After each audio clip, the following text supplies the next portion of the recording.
ഒരാളുടെ പാർട്ടിയല്ല, ഇത് നമ്മുടെ പാർട്ടിയാണ്. ഈ പാർട്ടി ഏതെങ്കിലും നേതാവിന്റെ കട്ടൗട്ട് വെച്ചുകൊണ്ടുള്ള പാർട്ടിയല്ല.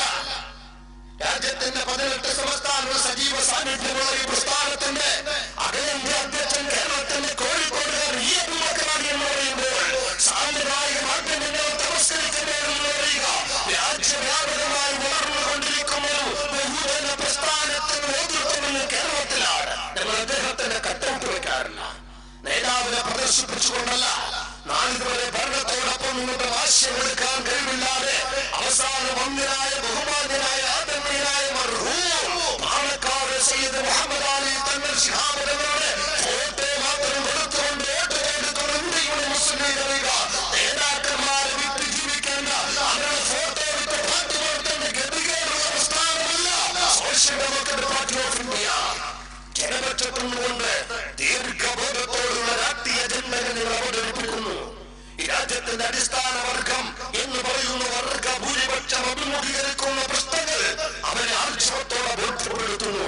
അവർക്ക് ജനാധിപത്യ ബോധത്തിൽ ഊന്നി നിന്നുകൊണ്ടുള്ള സമര ആവേശങ്ങൾ പകർന്നു കൊടുക്കുന്നു. അതാണ് ഈ പ്രസ്ഥാനത്തിന്റെ പ്രത്യേകത. ഞങ്ങൾ മുന്നോട്ട് വെക്കുന്നു. ഈ കഴിഞ്ഞ പഞ്ചായത്ത് തെരഞ്ഞെടുപ്പിൽ ഞങ്ങൾ മുന്നോട്ട് വെച്ചത് അഴിമതിയില്ലാത്ത പഞ്ചായത്ത് എന്നാണ്. അപ്പൊ പലരും ചോദിച്ചു, എവിടെയാ അഴിമതി? എവിടെ അഴിമതി? അഴിമതി എന്നുമില്ല. ഇപ്പൊ കേരളത്തിൽ പത്രമാധ്യമങ്ങളിൽ ഒരു പുതിയ ഫോട്ടോ, നീരാറാടിയാണ്. നീരാറാടിയാണ് ഇപ്പൊ താരം. എവിടത്തെ കാര്യ? ബ്രിട്ടീഷ് പൗര, ഇന്ത്യക്കാരിയല്ല. നമ്മളറിയണം, പൗരത്വം ബ്രിട്ടനല്ല. എന്താ നടത്തുന്ന ഇടപാട് അറിയോ? ഞാൻ പറയുന്നത് അഴിമതിയോട് അല്പമെങ്കിലും വിയോജിപ്പുണ്ടെങ്കിൽ 1,76,400,00,000 രൂപ രാഷ്ട്രത്തിന്റെ പൊതുഖജനാവിന് മൊത്തം വരുത്തിയ മൻമോഹൻ സിംഗ് ഗവൺമെന്റിനുള്ള പിന്തുണ പിൻവലിക്കാൻ ഇന്ത്യയുടെ മുസ്ലിം ലീഗിന് ആവശ്യമുണ്ടോ? എന്താ ചോദിക്കും. ചന്ദ്രിക മാത്രം വായിച്ചൊരു അപകടമെന്നറിയോ? ഇന്ത്യയുടെ രാഷ്ട്രപതി ഈ അഹമ്മദ് സാഹിബാണ് എന്ന് തെറ്റിദ്ധരിച്ചു പോകും. അദ്ദേഹത്തിന്റെ റോളെന്താ? 5 കോടി രൂപയുടെ താഴെയുള്ള ബജറ്റ് കൈകാര്യം ചെയ്ത്, അഥവാ ഒരു AC അല്ലെങ്കിൽ ഫസ്റ്റ് ക്ലാസ് AC സ്ലീപ്പറിൽ യാത്ര ചെയ്യാനുള്ള ഒരു അനുമതി അവിടുന്ന് അങ്ങ് മേഡം കൊടുത്തിട്ടുണ്ട്. അത്രേ ഉള്ളൂ. എന്താ ഇപ്പൊ ഈ രാഷ്ട്രത്തിനും ഈ സമൂഹത്തിനും കൂടെ ഇന്ത്യയുടെ മുസ്ലിം ലീഗിന്റെ അഖിലേന്ത്യാ പ്രസിഡന്റ് എന്ന് പറഞ്ഞ് ഫ്രീ ആയിട്ടൊന്ന് യാത്ര ചെയ്യാം. അത്യാവശ്യം അദ്ദേഹത്തിന് ഓരം പറ്റി നിൽക്കുന്ന 5-6 പേർക്ക് എവിടെയെങ്കിലും ആരെങ്കിലൊക്കെ പോസ്റ്റ് ചെയ്ത് കുറച്ച് പോക്കറ്റിലാക്കാമെന്നല്ലാതെ ഈ രാജ്യത്തിന്റെ സാധാരണക്കാർക്ക് ആ മന്ത്രിസ്ഥാനം കൊണ്ട് എന്തെങ്കിലും ഗുണമുണ്ടോ? എന്തെങ്കിലും ഗുണം പോകട്ടെ. അദ്ദേഹം ഇത്രയും കാലായി കേന്ദ്രമന്ത്രിസഭയിൽ നമ്മൾ പറയാ മുസ്ലിം ലീഗ് എന്നൊരു ജാതി രാഷ്ട്രീയം പറയാ. മുസ്ലിം സമുദായത്തിന്റെ എന്തെങ്കിലും ഒരു പ്രശ്നത്തിൽ ഒരഭിപ്രായം ഇന്ന് വരെയെങ്കിലും പറഞ്ഞിട്ടുണ്ടോ? പറഞ്ഞിട്ടില്ല. ഇന്ന് വരെയെങ്കിലും മുസ്ലിം ഒരു പ്രശ്നമില്ലാത്തതുകൊണ്ടല്ലോ ഞാൻ പറഞ്ഞത്. അഴിമതിയുടെ കുത്തരംഗമായി മാറിക്കൊണ്ടിരിക്കുന്നു.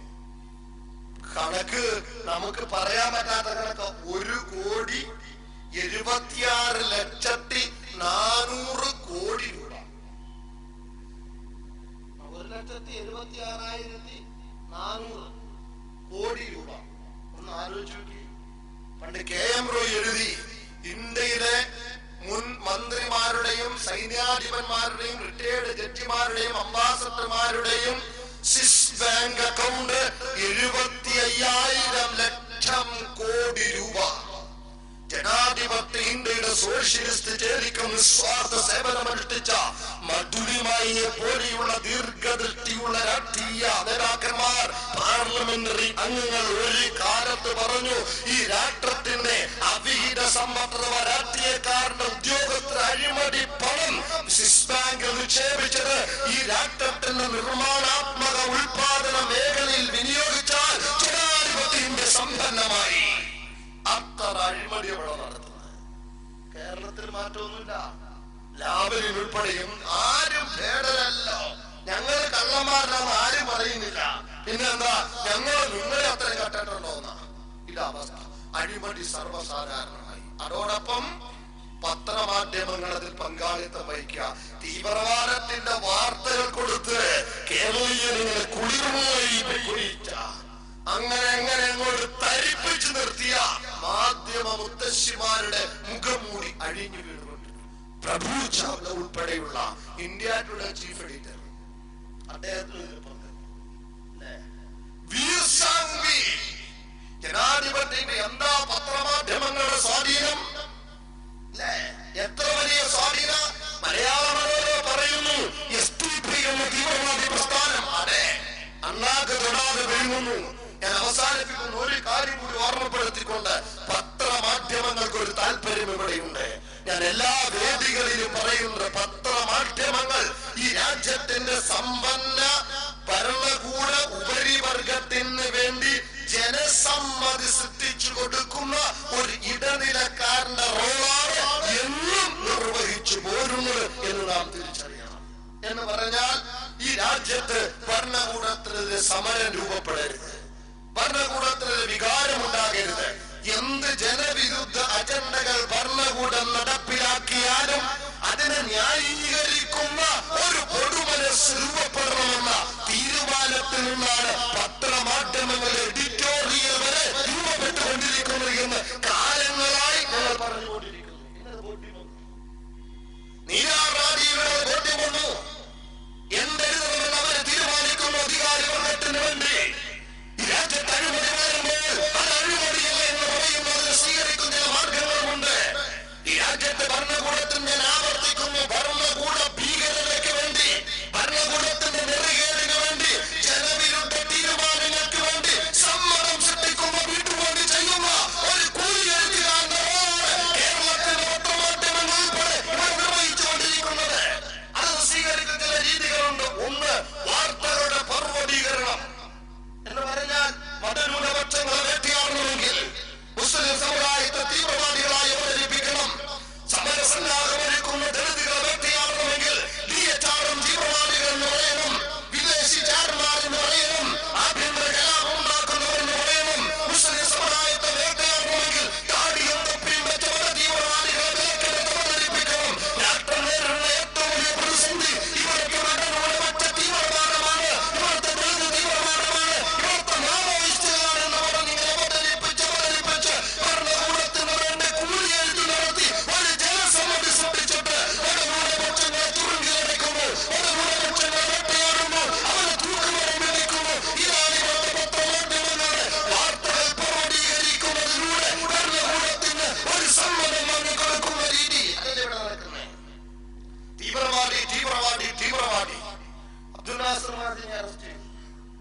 തീവ്രവാദി അദ്ദേഹത്തെ രാഷ്ട്രീയത്തോടൊക്കെ നമുക്ക് വിയോജിപ്പുണ്ടാകാം, പക്ഷെ അറസ്റ്റ് ചെയ്തു തീവ്രവാദത്തിന്റെ പേര് പറഞ്ഞു. കേരളത്തിൽ മുസ്ലിം ചെറുപ്പക്കാരെ അറസ്റ്റ് ചെയ്യുന്നു തീവ്രവാദി. അപ്പൊ എന്താ അർത്ഥം? ഇത്തരം ഒരു സംവിധാനം ഇവിടെ ഉണ്ട് എന്ന് ചന്ദ്രികയും മാധ്യമവും മലയാള മനോരമയും മാതൃഭൂമിയും ഇന്ത്യ വിഷൻ ഉൾപ്പെടെ സർവ്വതികൾ അവതരിപ്പിച്ചു കൊണ്ടിരിക്കുമ്പോൾ പിന്നെ അവനെ പിടിച്ചുകൊണ്ടുപോയാൽ ഭരണകൂട ഭീകരവാദികൾ അവനെ പിടിച്ചുകൊണ്ടുപോയാൽ വേട്ടയാടിയാൽ ഈ പൊതുമനസ് നിസ്സംഗത പുലർത്തും. അതിനുവേണ്ടി വാർത്തകളുടെ പർവ്വതീകരണം വ്യവസ്ഥാപിതമായി നടപ്പിലാക്കിക്കൊണ്ടിരിക്കുന്നു ഈ രാജ്യത്തിന്റെ മാധ്യമ മുത്തശ്ശിമാർ. മറ്റൊന്ന്, അവർ ചെയ്യുന്നു വാർത്തകളുടെ തമസ്കരണം. എന്താ തമസ്കരിക്കുക? ഈ രാജ്യത്തെ വിലക്കയറ്റം പത്രമാധ്യമങ്ങൾക്ക് വാർത്തയല്ല, ആണോ? ഈ രാജ്യത്തിന്റെ അടിസ്ഥാന ആദിവാസികളെ വേട്ടയാടുന്നു. വേദാന്ത ഉൾപ്പെടെയുള്ള ഈ രാജ്യത്തിന്റെ ഖനി ഗ്രൂപ്പുകൾക്ക് വേണ്ടി ആദിവാസികളെ കുടിയിറക്കുന്നു. ആദിവാസികളും ആദിവാസികളെ വിലക്കെടുത്തുകൊണ്ട് ആദിവാസികളെ തന്നെ വെടിവെച്ചു കൊല്ലുന്നു. പരസ്പരം കലഹിച്ചവർ കൊല്ലപ്പെടുന്നു. അതിന് സൈനിക സംവിധാനത്തെ ദുർവിനിയോഗപ്പെടുത്തുന്നു. പത്രമാധ്യമങ്ങൾ തമസ്കരിക്കുന്നു, അവന്റെ ജീവൻ പ്രശ്നങ്ങളെ തമസ്കരിക്കുന്നു, അവന്റെ അവകാശത്തെ തമസ്കരിക്കുന്നു, അവന്റെ അവകാശ സമരങ്ങളെ തമസ്കരിക്കുന്നു. രാജ്യത്തിന്റെ അഴിമതികളെ തമസ്കരിത്തരത്തിൽ വാർത്തകളുടെ തമസ്കരണത്തിലൂടെ ഒരു സമ്മതം സൃഷ്ടിക്കുക. മറ്റൊന്ന്, വാർത്തകളുടെ ലഘൂകരണം. രാജ്യത്ത് ന്യൂനപക്ഷ തീവ്രവാദം കത്തി നിൽക്കുന്നു എന്ന് പറയുമ്പോഴും മരേഗാവിലും മഡ്ഗാവിലും അക്കാമത്തിലും ഹൈദരാബാദിലും ഡൽഹിയിലും ബോംബ് വെച്ച പ്രഖ്യാസിംഗ് താക്കൂറിനെ പോലെ സമാന്തര അർത്ഥപ്രഖ്യാപനം നടത്തി കേരള പുരോഹിതനെ പോലെയുള്ള ദേശവിരോധികളെ കുറിച്ച്, ദേശദ്രോഹ പ്രവർത്തനത്തെ വികരണവാദികളെ കുറിച്ച് ഇസ്രായേലിൽ നിന്നുകൊണ്ട് വംശവലിയുടെ പേരിൽ പുത്തൻ രാഷ്ട്രീയ പ്രഖ്യാപനത്തിൽ രാഷ്ട്രത്തിന് പകരമായി കറൻസി പ്രിന്റ് ചെയ്യാൻ തീരുമാനിച്ച രാഷ്ട്രത്തിന്റെ പൊതുസ്വത്ത് കൊള്ളയടിച്ച കേരള പുരോഗതി ഉൾപ്പെടെയുള്ള സംഘപരിവാർ നേതാക്കളുടെ അക്രമ പ്രവർത്തനങ്ങളെ, സംഘപരിവാറിന്റെ ഇടപെടലുകളെ രാഘവത്തോട് ലഘൂകരിക്കുന്നു. അതും ഈ രാഷ്ട്രത്തിന്റെ ഉപരിവർഗത്തിനും ഭരണകൂടത്തിനും വേണ്ടി. ഇത്തരത്തിൽ പൊതുജന സമ്മതി സൃഷ്ടിക്കുന്നതിന് തമസ്കരണവും ലഘൂകരണവും പർവ്വതീകരണവും ഉൾപ്പെടെയുള്ള നയങ്ങൾ സ്വീകരിച്ചുകൊണ്ട് ഒരു സമീപനമാണ്. അതുകൊണ്ട് തന്നെ social Democratic Party of India പോലുള്ള പ്രസ്ഥാനങ്ങളുടെ സജീവതയെ, അതിന്റെ ഇടപെടലുകളെ, അതിന്റെ രാഷ്ട്രീയത്തിന്റെ തമസ്കരിക്കുകയോ അതല്ലെങ്കിൽ ലഘൂകരിക്കുകയോ അതല്ലെങ്കിൽ ഒറ്റപ്പെട്ട സംഭവങ്ങളുമായി കണക്ട് ചെയ്തുകൊണ്ട് പർവ്വതീകരിക്കുകയോ ചെയ്യുന്ന ഒരു അപകടകരമായ നയം ഇവിടെ തുടർന്നു പോയി. അതുകൊണ്ട് ഈ പ്രസ്ഥാനം ഈ രാജ്യത്തിന്റെ അടിസ്ഥാന വർഗത്തിന്റെ പ്രസ്ഥാനം, നമ്മുടെ പ്രസ്ഥാനമാണ്. അടുത്ത തലമുറയെങ്കിലും, ഞാൻ പറയുന്നത് ഇന്ത്യ യൂണിയൻ മുസ്ലിം ലീഗിലും CPM-ലും കോൺഗ്രസിലും ഒക്കെ പ്രവർത്തിച്ചാൽ അതുമായി ചുറ്റിപ്പറ്റി നിൽക്കുന്നവരുടെ എന്തെങ്കിലും കാര്യമാണ്. ആകെ അവർ പറയുന്നത് പോലീസ് കേസ് വന്ന് ഞങ്ങൾ നോക്കാവുന്ന പുതിയൊരു ഓഫർ നമുക്ക് തരാനില്ല. ഇത്തരം രാഷ്ട്രീയ പ്രസ്ഥാനത്തിൽ ഒരു വിശകലനം നടത്തി രാജ്യ നന്മയ്ക്ക് വേണ്ടി, രാഷ്ട്ര പുരോഗതിക്ക് വേണ്ടി അടുത്ത തലമുറയെങ്കിലും സ്വസ്ഥമായി ജീവിക്കുന്ന സൗഹൃദത്തിന്റെ, സമാധാനത്തിന്റെ, സ്വാതന്ത്ര്യത്തിന്റെ, സഹകരണത്തിന്റെ ഒരു നവരാഷ്ട്രത്തിന് വേണ്ടി പീഡനമില്ലാത്ത, വിരോധമില്ലാത്ത, അതോടൊപ്പം തന്നെ അകറ്റി നിർത്തലില്ലാത്ത, പാർശ്വവൽക്കരണമില്ലാത്ത, മർദ്ദിത വിഭാഗത്തിന്റെ അവകാശങ്ങൾ നിഷേധിക്കാത്ത ഒരു പുത്തൻ ഇന്ത്യക്ക് വേണ്ടി, അഥവാ അടുത്ത തലമുറയ്ക്ക് വേണ്ടി സോഷ്യൽ ഡെമോക്രസി, സാമൂഹ്യ നീതി എന്ന രാഷ്ട്രീയത്തിന് വേണ്ടി അതെ നമുക്ക് ഐക്യപ്പെടാം. അതാണ് social Democratic Party of India എന്ന് ഓർമ്മപ്പെടുത്തിക്കൊണ്ട് ഈ പ്രസ്ഥാനത്തിൽ അറിയുക, ഈ പ്രസ്ഥാനത്തിൽ കടന്നു വരിക എന്ന് ഓർമ്മപ്പെടുത്തിക്കൊണ്ട് ഇന്ന് ഈ പ്രസ്ഥാനത്തിന്റെ പ്രവർത്തകരെ പീഡിപ്പിക്കുന്ന പോലീസ് ഉദ്യോഗസ്ഥർ ഉൾപ്പെടെയുള്ളവർക്ക് നാളെ ഇതിന്റെ പ്രവർത്തകരുടെ മുന്നിൽ ആദരവിന്റെ സല്യൂട്ട് അടിക്കേണ്ടി വരും എന്ന് ഓർമ്മപ്പെടുത്തിക്കൊണ്ട് ഞാൻ വാക്കുകൾ അവസാനിപ്പിക്കുന്നു. ഈ പുത്തൻ പ്രയാണത്തിൽ നിങ്ങളുടെ എല്ലാ കൃത്യമായ പങ്കാളിത്തം ഈ പാർട്ടിയുടെ ഉത്തരവാദിത്തപ്പെട്ട പ്രവർത്തനങ്ങളിൽ സ്വാഗതം ചെയ്തുകൊണ്ട് ഞാൻ വാക്കുകൾ അവസാനിപ്പിക്കുന്നു. ഈ യോഗം ഔപചാരികമായി ഉദ്ഘാടനം പ്രഖ്യാപിച്ചുകൊണ്ട് ഞാൻ വിരമിക്കുന്നു. ജയ് SDPI.